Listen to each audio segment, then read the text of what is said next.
the Reconstructionist Radio Podcast Network presents Worldview Media Podcast, where Gordon and Joyce Runyon view popular media through the lens of the biblical five-point covenant model to help believers appreciate and apply principles of exciting narrative and engaging storytelling. Coming to you live from a poorly constructed three-story squid tank. It's the Worldview Media Podcast. A squid tank? Is this a Navy show? This is not a Navy show. Just curious. My name, for anyone who is interested, is Gordon Runyon. Hello, Gordon. Although many people call me Big Shooter. Sure. And this is my co-host, Miss Joyce. How are you? I'm fine. How are you? Big Shooter? Well, I'm doing good. See, I told you. Many people. Yeah, they call me that. They call me that. Yeah. All right, so here on the old Worldview Media Podcast, we review media. Yes. For worldview content. Usually in the film, video. Yeah, let's do that again. Okay. All right, so the movie, the movie that we're talking about is called Sing. Sing, yes. It's animated. Computer animated, right? Kind of like Toy Story, that kind of thing. It's not a cartoon. Well, I don't know if anything is not computer animated anymore. Well, yeah, but this was 100%. Yeah, they weren't drawing this one out. Is that what you're saying? Right. And so, let's talk about the overall, what is this movie about? It's a movie where all the citizens of New York City are, for some reason, animals. They are. Yeah. No, I mean like zoological animals. And so the movie centers on this guy, Mr. Moon, and he's a koala bear. He is a koala. Voiced by Matthew McConaughey. Yes. And really, I don't know, I felt like the first scene where he's talking was the only time I thought it really sounded like Matthew McConaughey. I think when I just heard him talking, before all the characters came in, I heard the voice, recognized it, and I said, yeah, Matthew McConaughey. Yeah. Is he just going to do an intro? Is he a character? Who is he? But it was very distinct. And yet, I don't think the koala really looked like him. Which I was kind of disappointed about. True. That is true. Normally in the animated programs that they take some of the features or characteristics and kind of impose them upon the critter, and I don't think that happened. Well, I think it was throughout the show. There was nothing recognizable like that. Yeah. Well, since we're talking about the animation and the voicing, they had other famous people voicing the characters. Scarlett Johansson. Yes, was the porcupine. And I think one thing that I noticed watching it is that aside from Matthew McConaughey, there was nobody's voice that was terribly recognizable. I mean, if you hadn't told me that was Scarlett Johansson, I wouldn't have... You wouldn't have said Scarlett Johansson. Right. Yeah. Well, and I think the pig, Rosita... Yeah, Rosita the pig was... Who? Reese Witherspoon? Oh, see, I wouldn't have ever got that. But then if you're going to try to make the character look like the person doing the voicing, how do you make a pig look like Reese Witherspoon? Disney has done it. Well, I guess. It's what I know is, they usually, they do it. I don't know how they do it, but they seem to catch something of the person and put it in the character.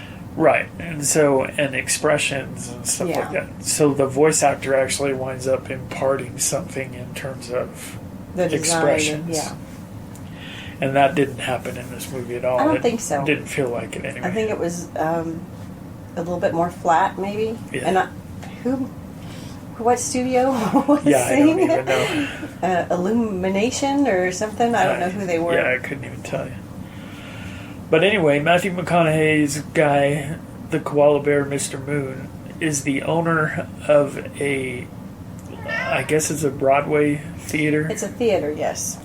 And it had its heyday probably in the 1920s, 30s. Probably so. Probably 30s, 40s. And so his backstory is that as a young child, he was there for something that happened at the theater, and something about it really caught his imagination, and he was enthralled by it.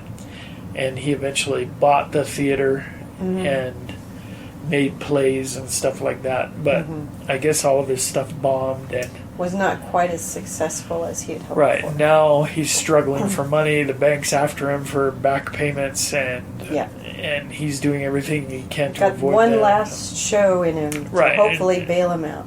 They got the plot from numerous episodes of The Little Rascals way back in the day, where they decide that what they're going to do is they're going to have like a community talent show, and only it's billed as a singing competition where you're going to win a whole bunch of money. It was supposed to be $1,000. Oh, and the secretary messed it up and put $100,000. Yeah, and so the koala bear, Mr. Moon, winds up having to keep this ruse going for as long as he can. Yeah. With both the people that are coming in to be in the show and with everybody else that's all around, of his connections, customers, creditors.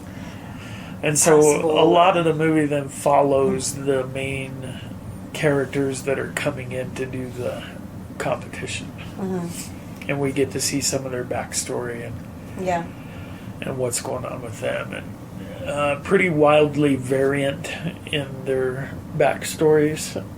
Yeah, it's a diverse section of people. Right. A cross section. Diverse cross section of zoological New York City. Yes. And I know that there were times when they tried to. The whole point was that you're going to suddenly bring out these magical singers who really are able to resurrect the theater as a whole just because of how good they are singing. I don't think that was it. Oh. Well, I guess I'm just saying I wasn't blown away by the singing. I think they just said, we're here, we've worked on this, let's just do this. Right. And, they weren't charging people to come in. There wasn't any prize money anymore. But don't you think kind of switched? That was part of the motif of the movie, is that it's a musical, and at some point we're going to break out some really awesome singing. Wouldn't that be part of what was going on? Or? Well, it is called Sing. Yeah, so you would think that the singing would be featured and it would be really great. And I just didn't get that sense. I felt like you could watch like a American Idol semifinal and get better singing than what was in that movie. It was all right. The scene was okay. It's probably not any worse than anything that's on the radio anyway. Well, that's probably right. So in comparison to that, I wouldn't say it was, they were horrible or terrible. It was the little audition scenes were kind of fun to see the different groups get up there and how he decided on who he picked. Right. I kind of didn't understand exactly. No, right. And it was just him doing all this decision making, so. Okay, so let me ask you, overall, what kind of grade would you give Sing? I really wanted to like it more than I did. It's an animated thing. It should be cute. It seems like it's got a good premise to it. And it's all right. But, that's all it is. Yeah, it's all right. Yeah. There's nothing terrible in there. I don't think there's maybe I do. But there's not extreme violence. There's not a lot of, it's just kind of kind of flat. It's very family friendly and all that. Yeah. Yeah, I kind of agree. I felt like it was reasonable to think that it was going to be quite a bit better than it actually was. And it wasn't terrible, but it just wasn't as good as... I feel like you were expecting more. Yeah. Yeah. Yeah. Isn't that always the case? I was expecting a little more. You're a discerning consumer, is what it amounts to. I guess. I don't know. So what did you give it, like a B minus? It's just kind of an average movie. Yeah. And so an average movie is not a B minus. Right, it's a C plus or something like that, or C. Probably. It's okay. I won't buy it. I won't. If it's on somewhere and there's absolutely nothing else on, I might put it on that channel. Oh, boy. But it's not. I don't think I would give it a C. I would not want to watch it again. And I wouldn't even want Well, I did say I would. Well, I mean, I wouldn't even want it on as background or anything like that. Well, there you go. Give me like aliens as background. You got to be careful who's around when you have aliens on as background. Right, but that'll keep your blood pumping, though. All right, so the other question I was going to ask you, and I might be catching you off guard here. If you were the talent judge, what's your favorite act that they came out with and why? My favorite act. I thought there were some that were better that didn't actually make the cut, like the snail.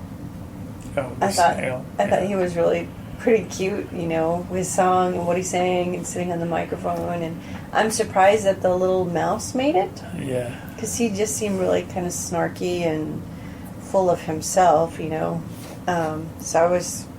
And he's also very old school with what he sings. He's a crooner. Yeah. Yeah. So it's not contemporary. It's not... I don't know how people feel about that stuff. And it's not like a contemporary artist doing their own music that kind of sounds like that. He was actually doing the old classics. Right.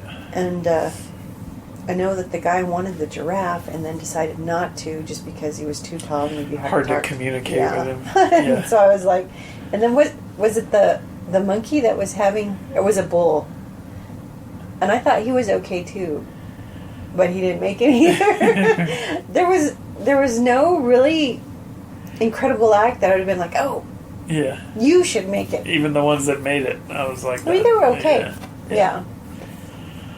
I think I wound up liking the little Japanese marsupials. I'm not sure what they were. I thought they were raccoons.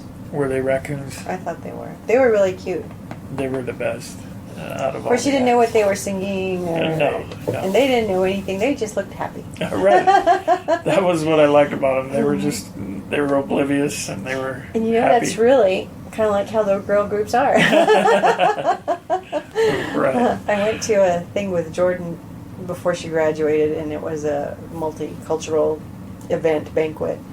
And they actually had some little Japanese girls that got up and was doing songs just like that, and the little dance and the little skirts, and very happy and smiley. And so I remembered that moment looking at the movie, so it was kind of fun. That's funny. Okay, so the movie then goes on. They, in the middle of previewing the show, in the hopes of impressing a financial donor who would underwrite everything, disaster strikes. And because he wanted to make it so magical. Right. He went overboard. He did it. He's stealing electricity and water. Without really maybe having the best plan to build this thing. Nobody knows people like that. Yeah, right. And so it winds up destroying the whole theater. Yeah. And then they get a brainwave and decide we're going to have the show anyway. Well, it's the contestants. It's the cast that they all get together and decide we still want to have the show even though there's no money. and there's no real theater. Now it's just kind of an open air theater. It's just the side walls of the other buildings. Yeah, so let's go ahead and do it anyway. And they do, and it's a huge success. And local media shows up to televise everything. And well, they show up to say, this is so ridiculous. And they're like, hey, this is really good. yeah, listen to all this great singing. Yep. Yeah. And pretty much that saves the day, because then the wealthy benefactor woman decides that she will underwrite it and she will help the guy rebuild the theater. Mm-hmm. And so instead of the Moon Theater, now it's the New Moon Theater. And that's kind of where everything leaves off, the ribbon cutting for the New Moon Theater. And maybe he's brought the magic back. Yeah. Well, that's what Carmen said. It seems like it wasn't really the end. It seemed like there should be something to follow. So, well, let's hope not. Maybe it'll be better. I don't know. It's not the usual, but it can happen. It was the thing. You know what? They could have used a hand from Lin-Manuel Miranda. Lin-Manuel Miranda. I think that's right. Jordan is the only one that can say for sure. Yeah, what's his name? Lin-Manuel Miranda. Yes. Well, I can't say it, but he'd have been good in that show. They needed He was probably busy. Yeah, that's right. Okay. Well, now that we've discussed the movie overall, where it goes and what it's like and what we liked and didn't like about it, we'll take a break and come back and try to talk about some more worldview sorts of issues. So we'll be right back. Are you interested in Christian education? Would you like to learn how to be a Christian teacher or how to run your very own Christian school with success? The GCS Apprenticeship Program can help. Learn more on our website at gcsapprenticeship.com.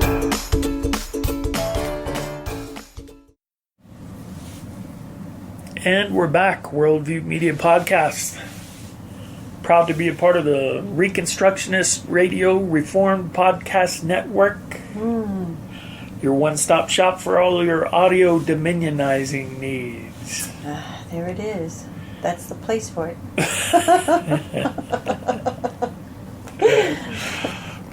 Well, yeah, that's always the place for it.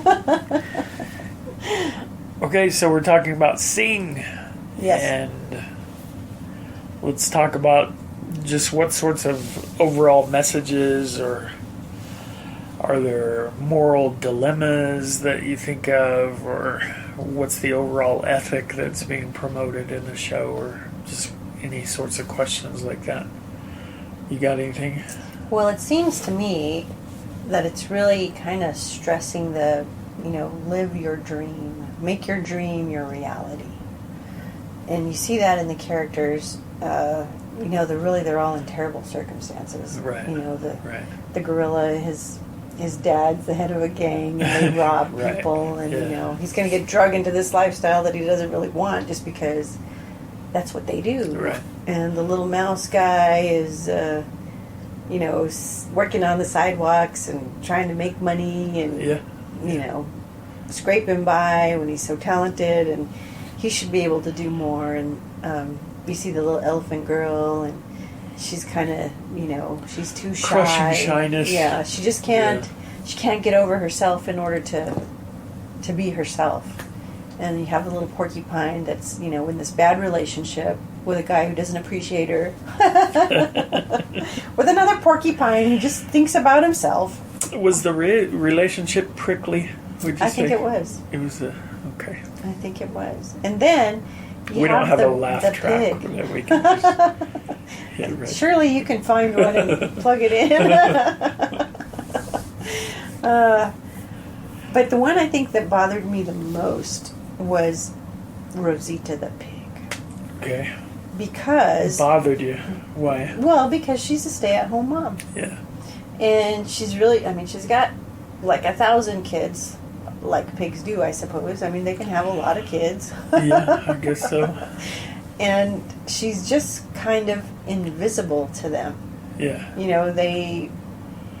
She does her job, she does all these things, she does them well, and so long as these things get done, nobody notices that she's not there or she is there. And it's, it's the same with her husband too, that they just all, and so that's her bad situation that she's in, where she's in a place that nobody appreciates the work she does, nobody sees her as being important. She is just a housewife. Yeah, like that's a horrible thing. Yeah. Right. Well, it was horrible in her situation. I mean, she seemed to genuinely. She really cared about her kids family well and enough. the kids and her husband. And, yeah. But she just. She wasn't treated well. No. She wasn't appreciated, for sure.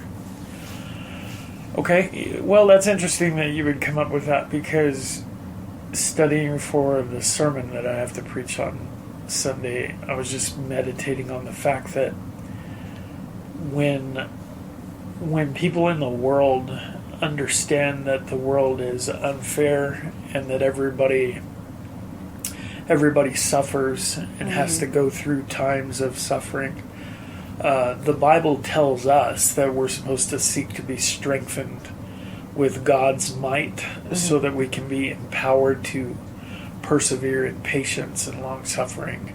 We can be more than conquerors through Christ.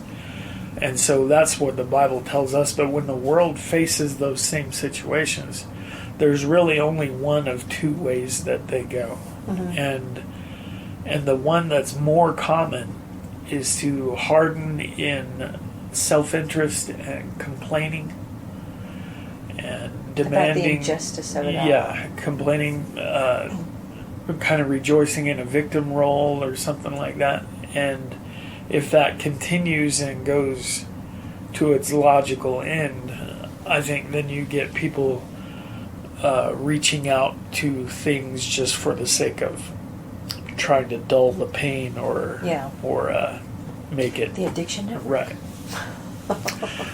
Right.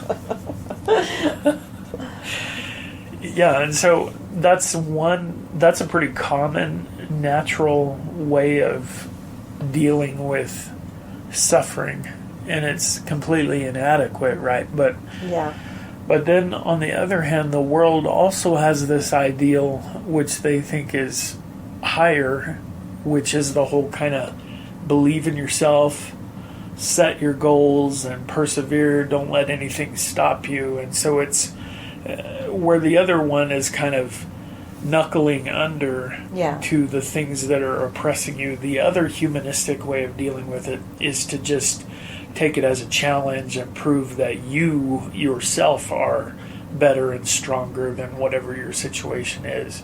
And I don't think that works very well. And almost every time that it does work, the person that it happens to winds up being famous. And so all the famous people kind of have the same story, that they just were fanatics about what they were doing. They were passionate about whatever their one goal was, and they wouldn't be denied, and they worked hard. And there's some image of God in that, and there's some just the way God created humans. Before God scattered them at the Tower of Babel, the testimony of the Lord was that nothing will be withheld from them. Whatever they put their mind to, they'll be able to do it. And so there's something about just the way God created people that if we do put our minds to things and just refuse to be denied, humanity can get a lot of stuff done.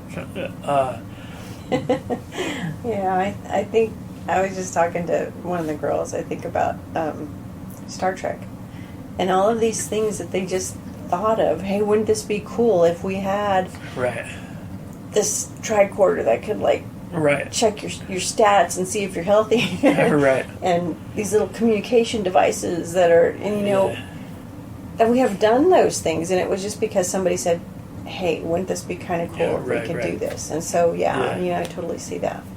And so I think that the world recognizes that knuckling under and becoming a victim and an addict and bitter, I think that's generally seen as probably not the best way to go.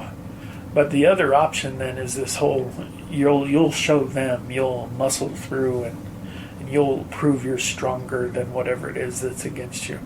But a lot of things out there are way stronger than a Yeah. person is. The more you can overcome. And so the number of people who can really become terribly successful based on just muscling through is kind of a small remnant.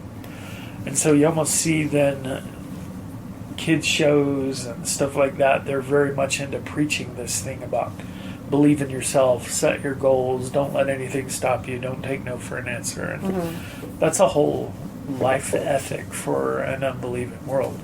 Now there's some good in that. I think the scripture would have us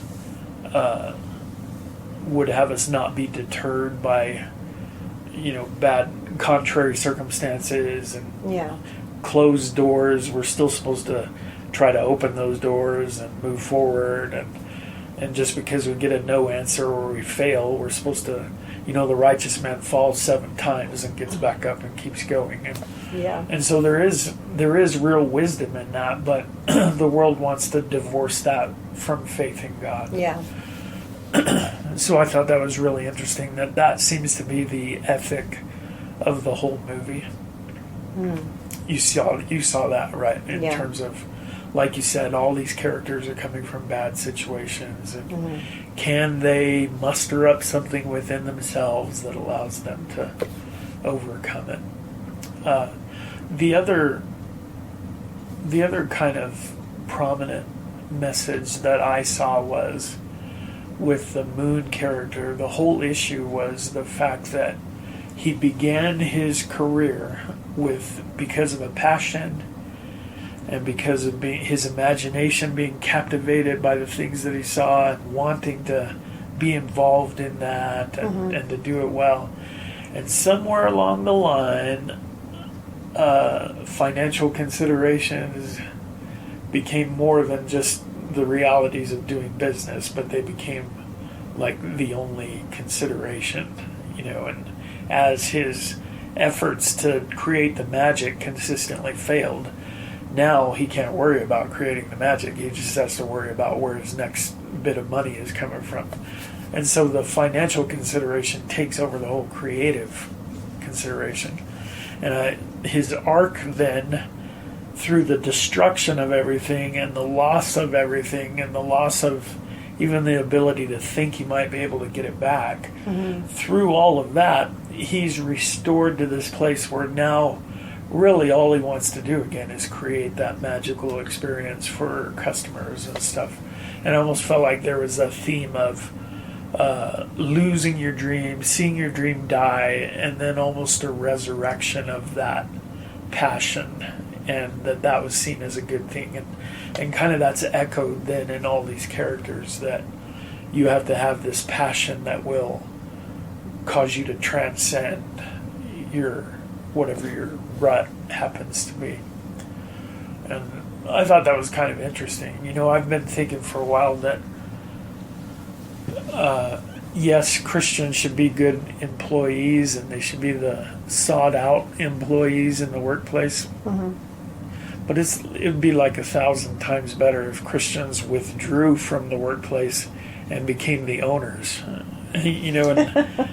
and became entrepreneurs and began to monetize their own callings and their own passions under God, and that'd be a real great way of extending the kingdom, I think.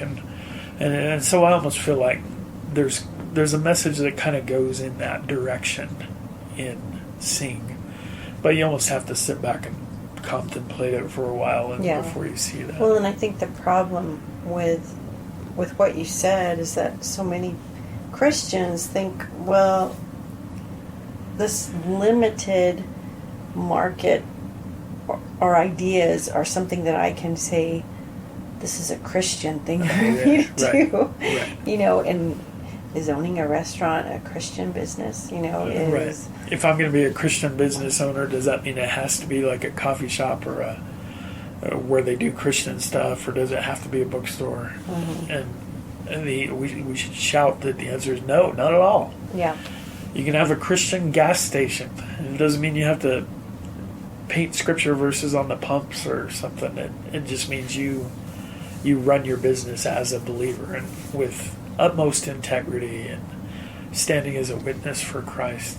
And we've talked about that before, and Martin Luther with the little crosses on the shoes. Yeah. Yeah, so I understand what you're saying, but I think too that it's not just being a person of integrity who owns a business. I mean, I think you actually have to put some actions and some words out there that this is why I'm this person of integrity. This is why I do business this way, and not just assume that people will think, oh, well, look, they run their business really above board. How unusual, you know. You're saying you might have to use words to preach the gospel? Well, I just want to make sure that, you know, actions speak pretty loudly. But they do need to be joined with the truth. Misconstrued with how, you know, people's perspectives will take actions and skew them how they will. You're right. So I agree with that. Okay, let's see. What else? Was there any other thing that you had in mind? Well, I think, again, like I said with the Rosita one, you know, that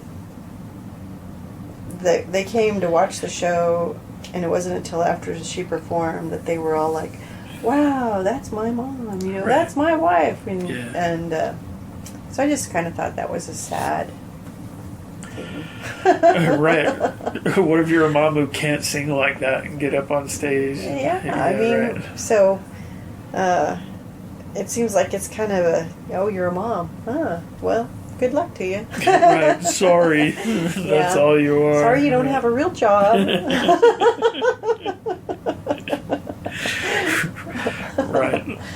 Well, I thought there was something too. There's an interesting dynamic between the gorilla and his gang family. Yeah, his dad. Because there really are people that are struggling with the idea of how to balance trying to live as a Christian and dealing with non-Christian ideas coming from your parents.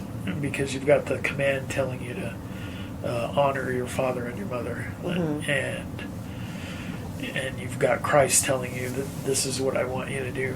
And sometimes that can get sticky, and you know, sometimes the right answer is, well, honor your father and your mother and trust that God sees what your intentions are and stuff like that.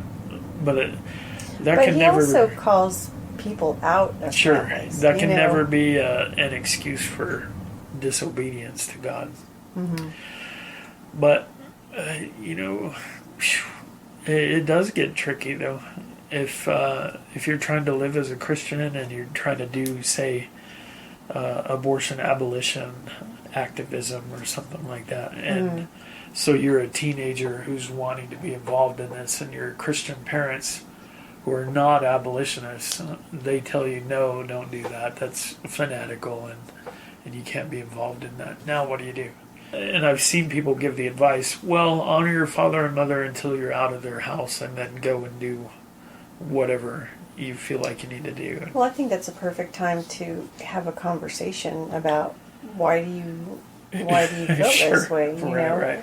Show me where I shouldn't be doing this, where this shouldn't be a concern, or absolutely. Always, we have to ultimately go back to Scripture for whatever we're doing. For sure. And if it's not there, there's a reason.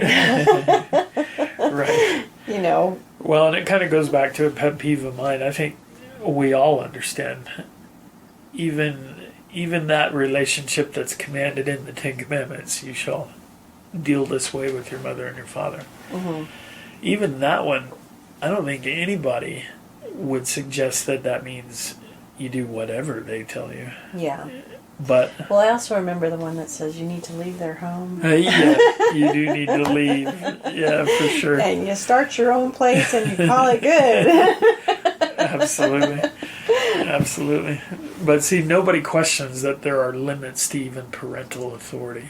And my pet peeve is that, well, then as soon as you start talking about government authority, now Christians want to act like the limits, they're even farther out than they are with your parents. Yeah, there are no limits. Some make it sound like that, you know. Yeah. Like you have to prove to them that maybe you shouldn't do everything the government says. That's just a pet peeve of mine. Well, it's a sad state of the church that they don't realize the position that the government is playing in so many people's lives in our country today. And it's not just somebody who regulates stuff. They're people that provide you everything that you need. And so, you know, that's God's job. Yeah, that's right. That's right. Well, we could go on that tangent for quite a while. I feel Romans 13 rising up within me. And in case you're wondering what that means exactly, you could go on Amazon and find a book by Gordon Runyon entitled, what is it entitled? I think we've both forgotten. Romans 13. Resistance to tyrants. And maybe really read it and think about it, what it says. Right. And send him a message about what you think.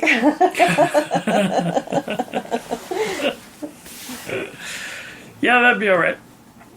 I can ignore a message as well as anybody. All right.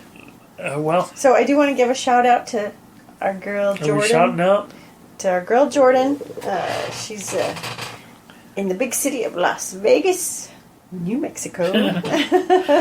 Little Las Vegas. Little Las Vegas. And a friend of hers there from Eastern, Erin. So I want to say hello to both of you guys. It's nice to know that some people are out there listening that I actually know. So all right. Thanks for listening. We There's appreciate two. you guys. Well, that's it, ain't it? He keeps telling me about all these people on Facebook that, so-and-so says. I'm like, who? What? So we do appreciate you guys listening. This is fun for the two of us to get together and talk about things, and we're just always happy that somebody else joins in with us, so thank you. Indeed we are. Feel free to send in your suggestions. We've gotten a couple of good suggestions here recently, and for movies and series that we can take a look at. We run out of ideas about what we should watch. And we argue about others. Yeah. I mean, we don't agree. Very few things look appetizing to both of us at the same time. Yeah. All right, so hit us up on Facebook. Until then, go out there and dominionize. Spread the kingdom in every way. Amen. Bye. Thank you for listening to the Worldview Media Podcast. Please visit reconstructionistradio.com to check out the other podcasts in our network and to download our free audiobooks.